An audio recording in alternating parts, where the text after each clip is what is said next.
श्रीगुरुभ्यो नमः। क्रतुण्डमहाकाय सूर्यकोटिसमप्रभा निर्विघ्नं गुरु मे देवसर्वकार्ये सर्वदा। गुरुर्ब्रह्मा गुरुर्विष्णु गुरुर्देवो महेश्वरः गुरुः साक्षात् परं ब्रह्म तस्मै श्रीगुरवे नमः। गुरवे सर्वलोकानां भिषजे पुरोगिणां विधे सर्वविद्यानां श्रीदक्षिणामूर्तये नमः।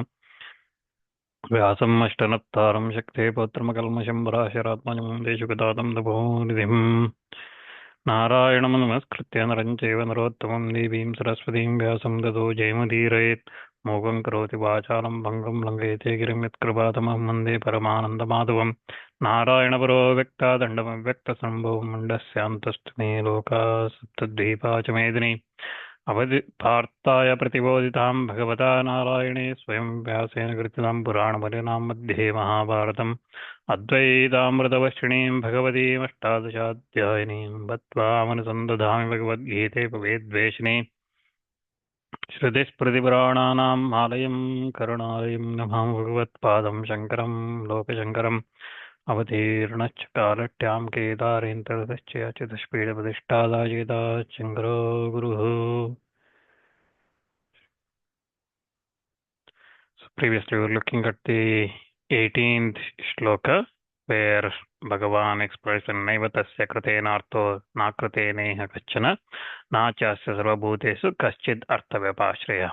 So for him, that is for the jnani, there is no concern here with all the perform these actions or karma yoga with performance of the actions, nor any concerns with the non-performance. For him, there is no karma or no karma. There is no other non-performance as well, and for him there is no dependence on anything because the karma cannot give him anything. So we're looking at that. As part of that, we are looking at the 7 stages, or as Saptajnana Bhumika, we are looking at the 7 stages of the Shubhecha, Vicharana, Tanumanasa, Sattvapatti, Asamsakti, Padartha Bhavani, and final one, Turyaga. So we're looking at those 7 stages and explanation for that. That's what we looked at.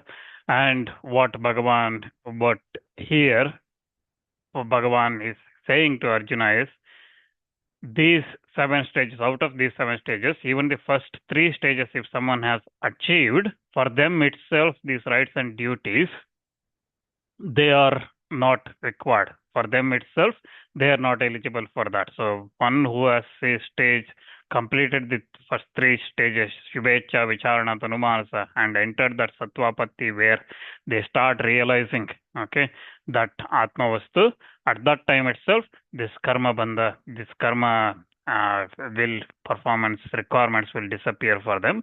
Then what to talk about the 5th, 6th, and 7th stage, right? So somebody who is in Asamsakti, Padartha, Bhavani, Turyaga in that stage, for them, definitely there is no need for any performance of any rights and duties. There is no need for the karmas. So that's the message of this shloka. And Bhagavan now says that since you are not an enlightened man, since you are not there yet, since you are not there in the 3rd stage or completion of that stage, 3rd stage in that we looked at previously, but you are a seeker of the moksha, probably in the 1st or 2nd stage where you have that desire for moksha, you are thinking about it, vicharana in that stage, but not at competent. That's why you are still in that stage. You are competent only for the karmas. That's what Bhagavan starts explaining in the next shloka, in the 19th shloka, where he starts saying that, Arjuna, you are qualified for the karma yoga because you are not established in the fullest realization, that fullest knowledge. You do not have that, and that knowledge is comparable to flood all around. Yavan artavadapane sarvata sampludodke tavan sarveshu vedeshu brahmanasya vijanata. We looked at that shloka in the Sankhya Yoga, right? So Yavan artavadapane sarvata sampludodke, wherever there is flood all around, for him, for the jnani, it is like flood all around, right? So for him, there is no need for this tank full of water. Just like that, Arjuna, you have not reached that stage. For you, this tank full of water or bucket full of water itself is currently, that's what you need. You don't have that situation where you see flood all around, right? So you have that happiness, that type of happiness. That's why you have to perform the karma. That's why Bhagavan says in the next shloka, in the 19th shloka, where Bhagavan starts explaining, Tasmadasaktaha satatam karyam karma samachara karyam karma samachara asakto hacharan karma paramapnoti purushaha. So therefore, remaining unattached, always perform the obligatory duty, because by performing one's duty without attachment, a person attains the highest, supreme. So tasmat means therefore, asakta means without attachment, satatam means constantly, always, karyam means duty, karma means action, samachara means perform, asakta means unattached, he means certainly, acharan means performing, karma is again action or karma, work, param means supreme, attains, apnoti means attains, purushaha means person, a person. So that's the meaning. So if you look at the explanation for this shloka, since this is like this, that means since you are not yet fully seeing that Samplutodake where flood all around, since you are not in that stage, therefore, remaining unattached, perform always the obligatory, the nitya karmas, always perform the karyam, satatam karyam. So you say that always perform the obligatory, the daily karmas, perform that, nitya karmas, always perform them, because by performing one's karmas, duties, rights and duties, without attachment to them, by doing this as a dedication to the Ishvara, dedication to Ishvara, Ishvarartham karma kurvan, that's what Acharya here explains in his Bhashya. So, Ishvarartham karma kuru. So, by doing work as a dedication, okay, so by doing this as for Ishvara, dedication to the Ishvara, a person attains the highest, param means highest, that is the highest here talked about is moksha. Through, how does he attain? By performing these nitya karmas without any attachment. How does he attain? By dedicating that to Ishvara. How does he attain? He attains it through purification of mind. We looked at that previously as well, to sattva shuddhi. That's the meaning of this shloka. So again, since you are not an enlightened man of the kind that, but you are a seeker of the moksha, which is like all of us. I say all of us because anybody listening to this is always seeker, not that stage, right? So since you are like that, a seeker of the moksha, you are competent only for the action. Therefore, remaining unattached, devoid of desires and results, desire for the results, always perform, and not occasionally, once in a while. So I do Sandhya Vandana today, I will do probably next weekend, okay, when I'm free. Or I will listen to some Vedanta Shravana today, next time I will see whenever I can. Always perform. This is what we looked at previously as well. Shubhecha, Vicharana, and then like this, when this continues, right?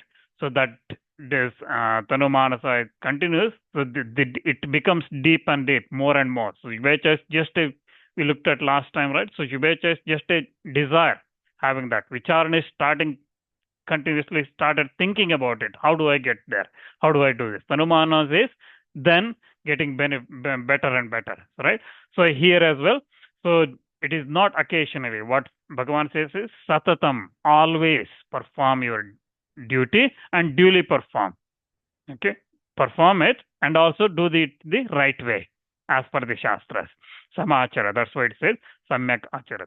So samyak acharat. So you do it samachara. So in accordance with the Shastras. So samyak achara yatha shastram nivartayada. So he says that, so in accordance with the scriptures.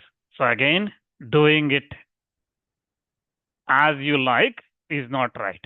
Okay, so this is again We'll see again and again this repeatedly, that whatever the karma one does, it has to align with what the scriptures or Shāstras are saying, what the Vedas are saying. Otherwise, it is not going to result in that Sattva Shuddhi. Even if you dedicate it to, it's not going to result in the Sattva Shuddhi, because you can't do such a karmas which are going to result in the Sattva Shuddhi. It has to be aligned with the dharma, that your Swadharma. So here he says that in full accordance with the scriptures, perform that duty must be undertaken necessarily. And again, those, which are those duties? Those are that defined as Nitya and Naimittika karmas, and which are again prescribed by the Shrutis. So Shrutis, again, Brihadaranyaka Upanishad, for example, it says as karyam avashya kartavyam yavat jivadi. So that means one should perform these kartavya, for example, Agnihotra and Sandhya and these Nitya karmas, as long as one jivan, yavat jivadi. So there is no end to it. Till you die, you perform those things. So that's what Brihadaranyaka Upanishad says. And also, these are also enjoined for the knowledge. So by the Shrutis, again, Sametam Vedanu Vachanena Brahmana Vividishanti Yajnena Danena Tapasa Nashakena. So the Brahmanas seek to know this Supreme, this Paramatma, through the study of Vedas, sacrifices, charity, austerity, consisting of dispassionate enjoyment of sense objects. So again, Brihadaranyaka Upanishad there says that clearly, that through this they seek to know that supreme reality, Paramatma. They seek to know it through these things, through these karmas. So that's why you should perform these Nitya Naimittika karmas as said, prescribed in the Shrutis. And that's why Bhagavan says, because why you should perform this? Because by performing the karma, one's duty, without attachment, as a dedication to the Ishvara, a man attains the highest. Through the stages of purification of mind, attainment of knowledge, and so that's how one attains that highest state. That's the idea. And again, the idea is, he alone, that is the one who thus attains the highest, is the real man, nobody else. And that's why you should aim for that. So now Arjuna might ask, saying that, is it not that the sannyasa, consisting in renunciation of all the actions, is prescribed even for the seeker of the moksha, so that he practices Shravana, Manana, Nididhyasana and all these things with view of attaining the steadfastness in knowledge, that is the Jnana Nishtata, he will attain that. Is it not the reason why he does that? If that is the case, not only the enlightened person ineligible for the rights and duties, but also the one who is dispassionate person.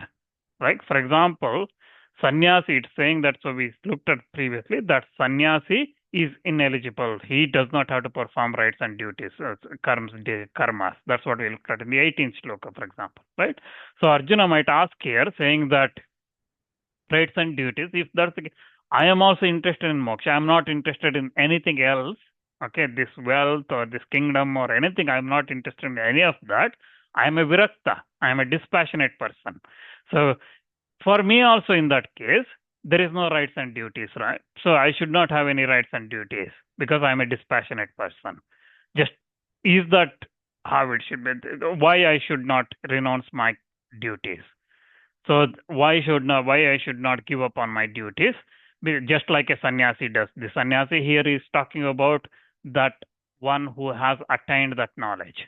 Okay, so Arjuna Bhagavan clears this in the next shloka, and he explains that, demonstrates that Kshatriya is ineligible for the sannyasa. He explains that in the next shloka, and also here explains that Bhagavan explains that the wise should set an example to the masses. So the wise and the elders and those people, they should set an example to the rest of the people. So that's what Bhagavan says, highlights in the next shloka, where he says that you should also perform your duty for these reasons. And those reasons are, he explains in the 20th shloka, where he explains that karmanaiva hi samsiddhimastita janakadayah lokasangramevapi sampashyan kartu marasi.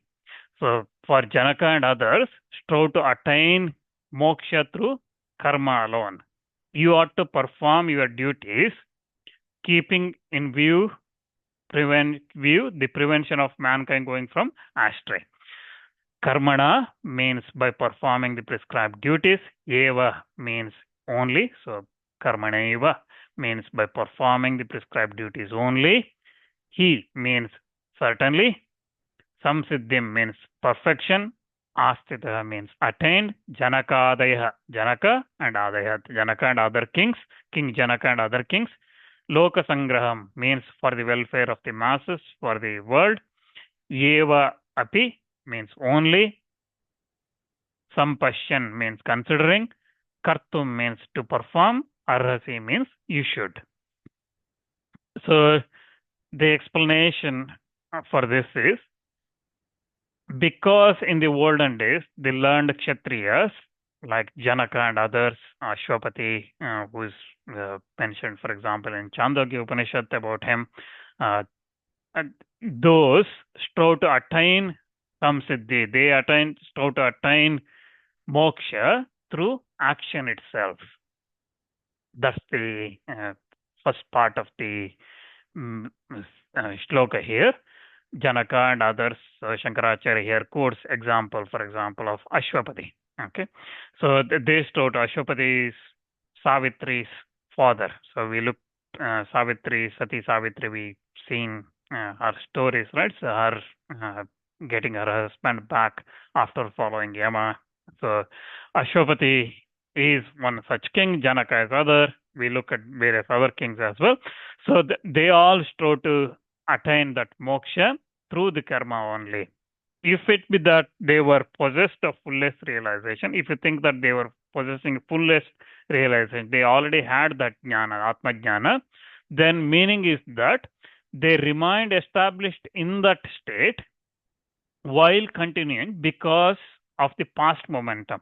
So previously they have done karma, they continue to do it, to be associated with the action itself without renouncing it, with the view, if they have continued performing that duties, even after attaining that purification of mind and the realization, if they have continued it just like they used to do previously, it is because with the view of preventing mankind going astray.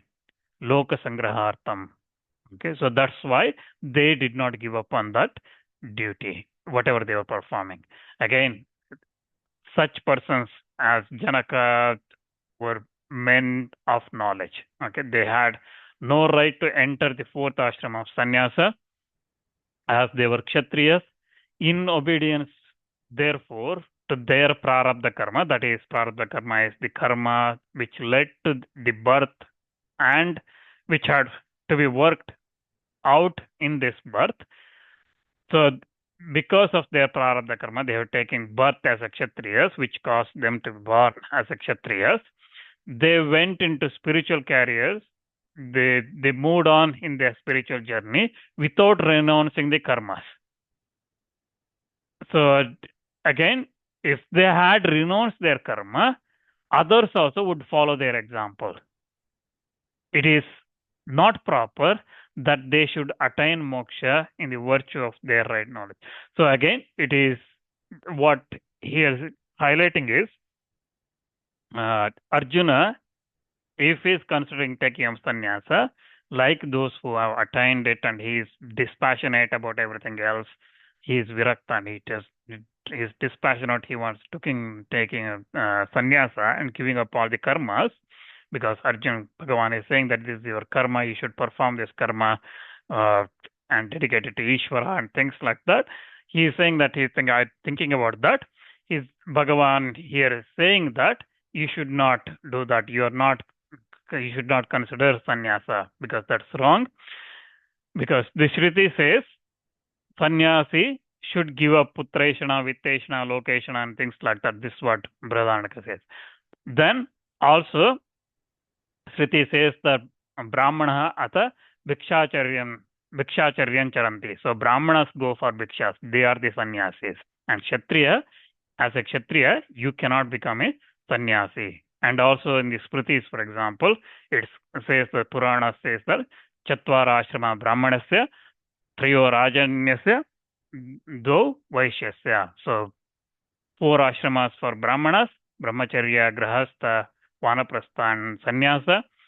Triyo rajanya, so first 3 are for rajas, kings, and then first 2 for vaishyas. So there is no vanaprastha or sannyasa for vaishyas, there is no sannyasa for kshatriyas. So this is what Smriti says. So again, if it can be that Janaka and others had, so we looked at the scenario where Janaka and others have attained the fullest realization. That means they had that realization, supreme reality. They had that jnana. They are in that state of moksha. If they attained that and still continued, that's because they wanted to make sure that others do not follow that path. They suddenly give up their work, okay, their karma, their duties. That's why they continued in that. Or if you think that they have not attained the fullest realization, okay, then they gradually become fully established in this moksha, through the actions which are the means for a purification of the mind, right? So sattva shuddhi.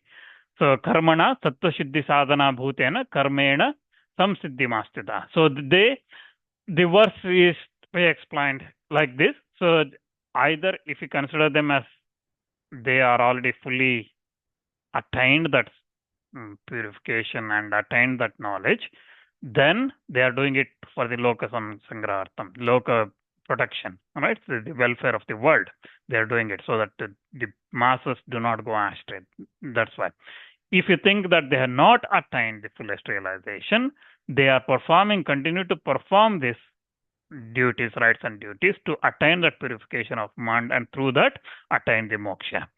So again, just to repeat, Janaka and others as well. So Janaka, Ajatashatru, Bharata, you can name many.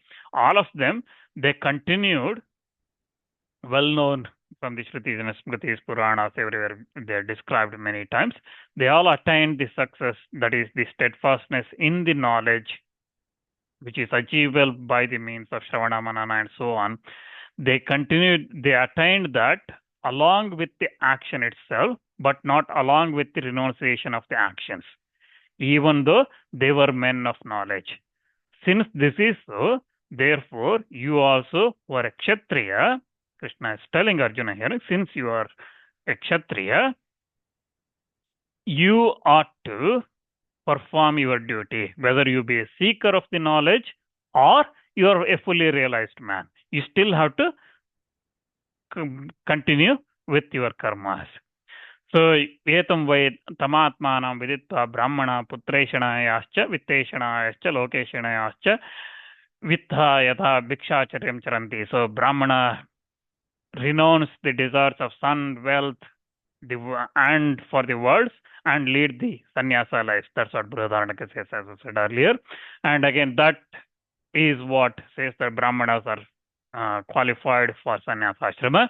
And one being a Brahmana, that sannyasa ashrama, entering sannyasa ashrama requires one to be a Brahmana. So, and Kshatriya birth, one cannot reach, enter that sannyasa ashrama. And also, so Kshatriya, born as a Kshatriya, the duty is Rajyakamo Raja Rajasuyena Ejeta. So the Raja, the king, desires of sovereignty of heaven should perform Rajasuya sacrifice. That's what the Smriti says.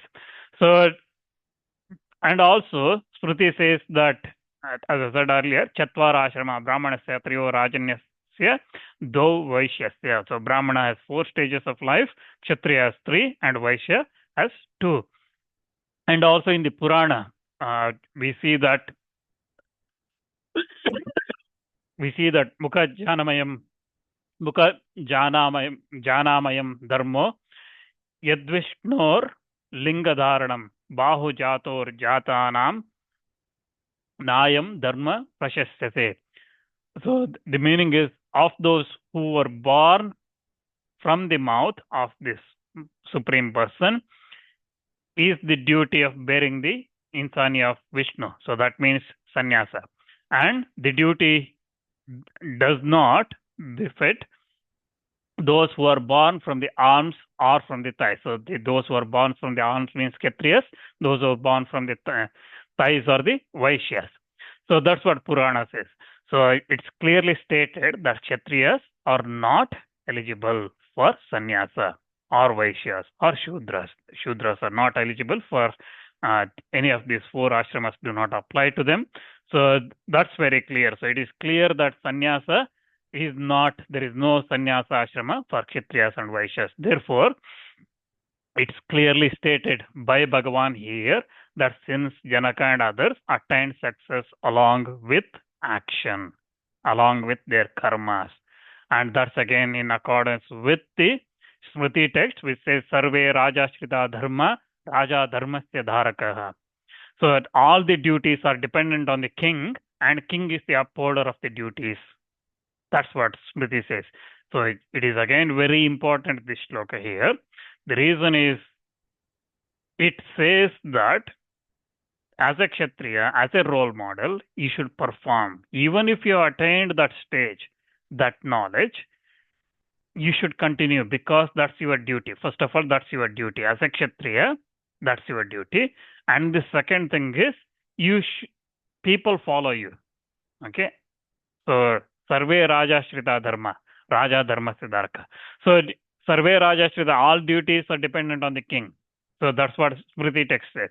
How does it see? We have seen in hundreds and last thousands years, right? So, our history books, school history books, clearly says that, for example, there was a king who is following the Buddhism, right? And suddenly, Buddhism became popular in Bharat. And then there is other invaders that came in. They spread their religion, right? So, Sarve Raja Shrita Dharma. So, the Dharma duties depend on the king. If king is performing those things, then it is Raja Dharmasya Dharaka. So, he is the upholder of those duties. So, he should perform. He is the one who is the upholder. That's what the Smriti text says. Even as the promoter of the duties, the king, as the promoter of the duties of the Varnashramas, the Varna is the Brahmana, Kshatriya, Vaishya, Shudra. Ashrama is Brahmacharya, Grahastha, Vanaprastha, Sannyasa. So these Varnashrama duties, a Kshatriya must undertake work to protecting that, to promote that. He must undertake the work, because people will, why he should do is because Loka Sangrahartam. Okay, so if you think, as I said, over the decades, how the dharma has deteriorated or changed and things like that because of the rulers. Even today, we see that in Bharata, governments are, for example, we see that imposing temples should have, everybody should become a priest and things like that, right? So the dharma, they are gradually destroying it. So in the olden days, some places kings did it, right? So invaders who came to Bharata, they imposed those kind of rules. Now, in many places, we see the governments doing this. For example, temples and other religious institutions, they are controlled and they are made sure that the dharma deteriorates completely, right? So, if a good government comes in and they are following the Shastras, as the Shastra says, then there will be dharma improvement and everybody following that dharma. So what happens if we take today's example? Let's say there is a temple where government allocated or appointed a priest of somebody who has not studied the Vedas, or who knows some Vedas through books and things, not studied it through the proper channels. So let's say if that's the case, what happens gradually? 5 years go, 10 years go, 15 years go, like that, it becomes a norm. And everybody starts thinking everybody can become a priest. Everybody can chant Vedas. That we see today as well, right? So even some of those famous people. You can call, I just say famous, because they are, it could be politicians, or it could be religious institutions, or somebody in the name of religious institution or whatever, right? So chanting the mantras and whatever. So it comes like that. So they all influence that. So here we are talking about a kshatriya as a duty, as a king, protecting the dharma, but it applies to everybody, which is again, we look in the next shlokas as well, the same thing, how people follow. So here, purely looking as a kshatriya, Arjuna should perform his duties. So we looked, for example, for the dharma protection, Sri Vidyaranya establishing Vijayanagara Empire, right? So that restarted or invigorated the dharma. And Shivaji Maharaj, for example, influenced by Samartha Ramadas and things like that, we see that.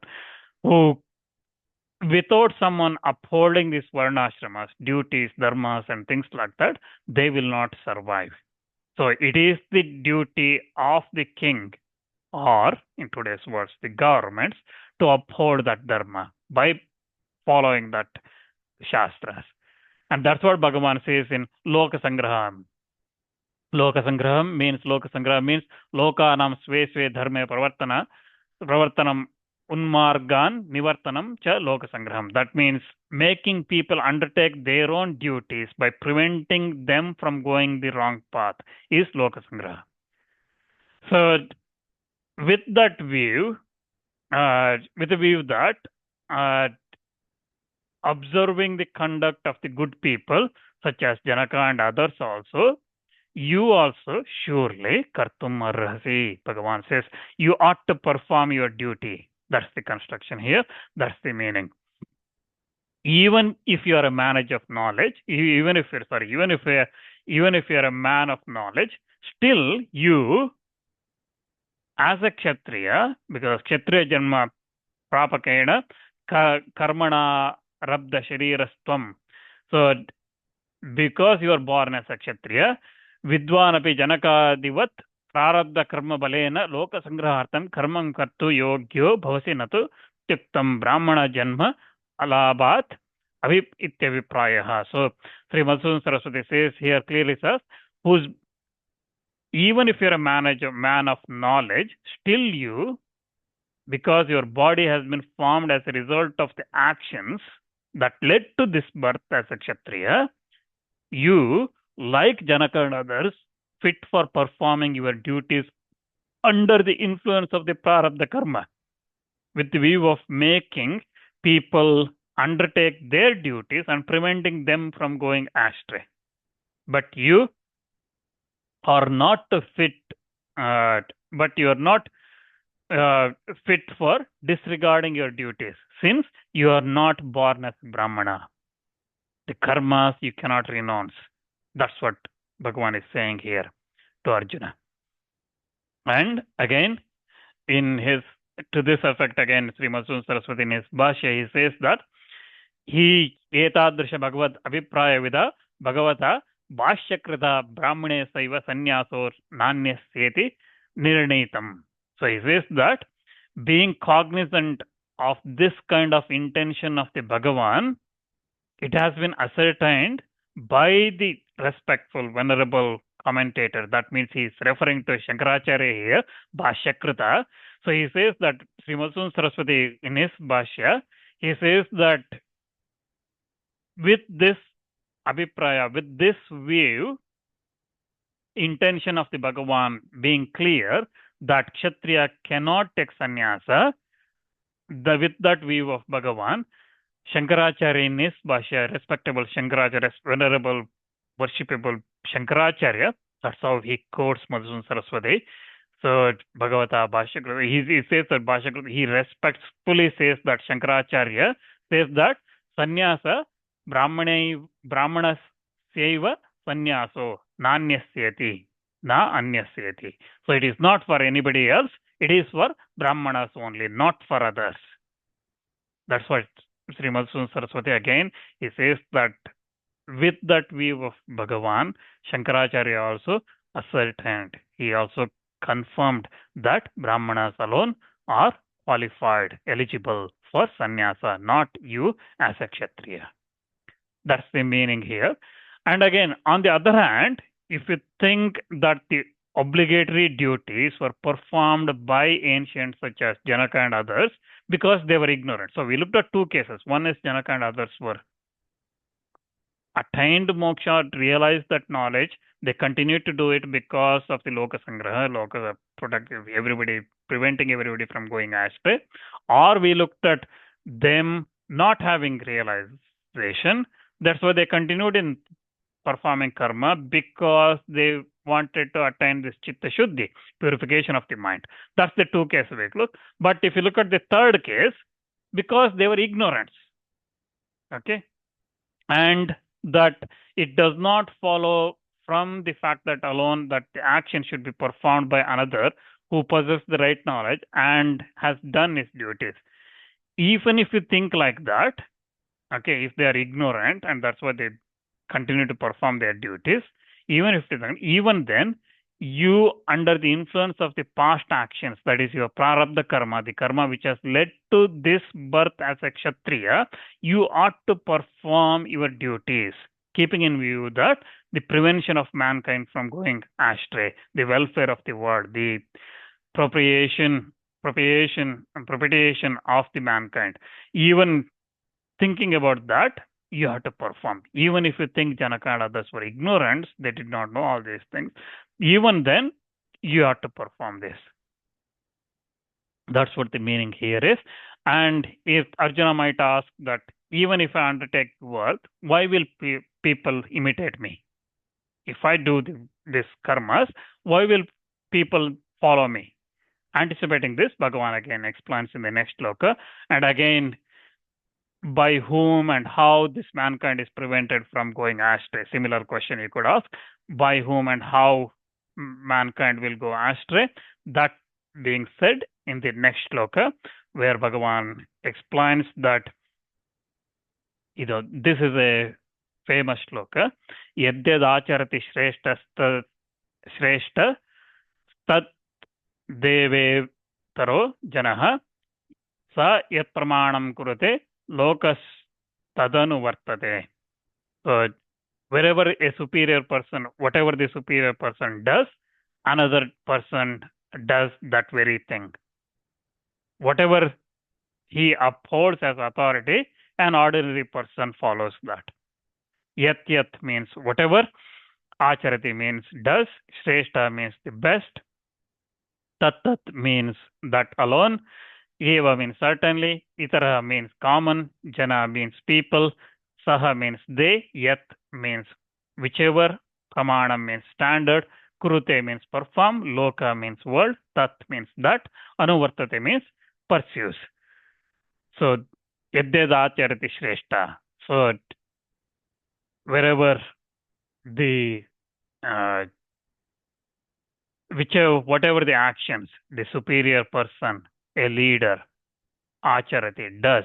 So whatever the superior person, a leader does, another person, itaraha jana, another person who follows him does that very action. Further, whatever he, that is the superior person, upholds, whatever that superior person upholds as a authority, be it Vedic or secular, an ordinary person follows it. That he accepts that very thing as authoritative. That's the meaning of this shloka. Again, we will look at this in detail next time because this is going to take a little bit time, so we'll look at that next time.